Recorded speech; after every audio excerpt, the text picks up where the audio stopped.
Hey everyone, this is Tim from Your Sex Tech. Today in this video, I'm going to show you how to make your activity feed on your Xbox Series X profile private. So if I come to this section, you can see my recent activity right here. So I became friends with these people, and if I don't want my activity feed to just show up for everyone, maybe you want to hide this and make it private. Well, we can go back to the home screen here, go up to top and go to settings. Select that and then go to General and go to Online Safety and Family. Then we can go to Privacy and Online Safety.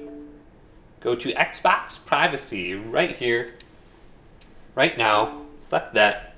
Go to Custom. Go down to View Details and Customize. Go to Communication Multiplayer. Then we have great things under this section like you can join multiplayer games. Allow that. Others can communicate with you via text messages, invites.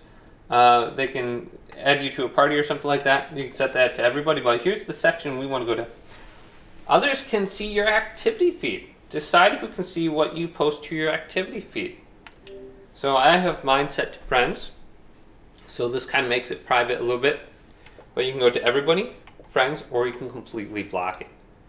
So if you want to go ahead and hide that a little bit so random people can't see it, you have those three options right there. Hopefully this video did indeed help you out. If it did, leave it a big thumbs up and subscribe to my channel down below for more tech help videos coming up next on Your Sex Tech.